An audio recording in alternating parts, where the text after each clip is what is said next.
এই চিত্র মাত্র বছরখানেক আগের, যখন দুর্গম পাহাড় জয় করে সেনাবাহিনীর কোর অব ইঞ্জিনিয়ার্সের নেতৃত্বে এগিয়ে চলছে সীমান্ত সড়ক নির্মাণের কাজ।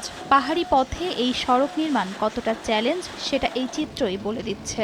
মাটি কাটা কঠিন শিলা ভাঙা হচ্ছিল হাইড্রোলিক হ্যামার দিয়ে।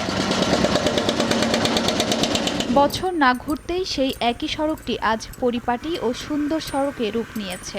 বিলাইছড়ির ফারুয়া কিংবা জুরাছড়ির দুমদুমার কথা আসলেই যেখানে গন্তব্যে পৌঁছাতে লাগত 2 দিন থেকে 4 দিন, সেখানে এই সড়কটি ব্যবহার করে মাত্র 2 ঘন্টায় গন্তব্যে পৌঁছানো সম্ভব হচ্ছে, যা এখানকার মানুষের কাছে এখনও স্বপ্নের মতো।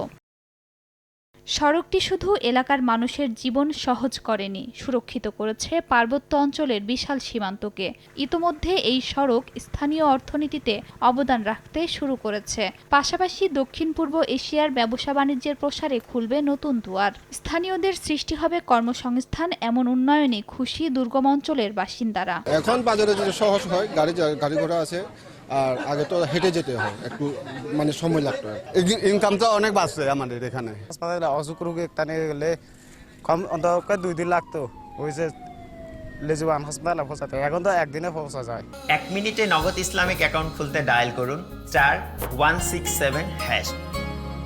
সব প্রতিকূলতা জয় করে দুর্বার গতিতে কাজ এগিয়ে চলছে বলে জানালেন প্রকল্প পরিচালক। অন্যদিকে কাজের গুণগত মান নিয়ন্ত্রণে কোনো সমঝোতা করা হচ্ছে না বলে জানালেন ইসিবি প্রধান। সমস্ত চ্যালেঞ্জকে জয় করে দুর্বার গতিতে প্রজেক্টের কাজ এগিয়ে চলেছে।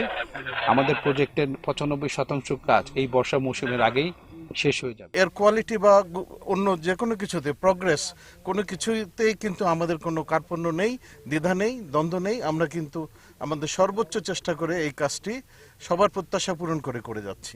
সড়কের কাজে সেনাবাহিনীকে ধন্যবাদ জানিয়ে সহসাই প্রধানমন্ত্রীর মাধ্যমে সড়কটি উদ্বোধনের কথা জানালেন সড়ক সচিব। এটা আমরা 3টা ফেজে করব। প্রথম ফেজের কাজটা ইনশাআল্লাহ আশা করছি আমরা এবছর মে মাসের মধ্যে শেষ হয়ে যাবে। শেষ করার পরে আমরা মাননীয় প্রধানমন্ত্রীর কাছে অ্যাপ্রোচ করব উদ্বোধন করার জন্য। এরপর আমরা দ্বিতীয় ফেজের কিছু কাজ শুরু করার জন্য উদ্যোগ নিচ্ছি। বাংলাদেশ সেনাবাহিনীর 34 ইঞ্জিনিয়ার কনস্ট্রাকশন ব্রিগেডের অধীনে 17, 20 ও অ্যাডহক 26 ইঞ্জিনিয়ার কনস্ট্রাকশন ব্যাটালিয়ন এই কাজ বাস্তবায়ন করছে, যার ব্যয় ধরা হয়েছে 3,861 কোটি টাকা। সময় সংবাদ, রাঙামাটি।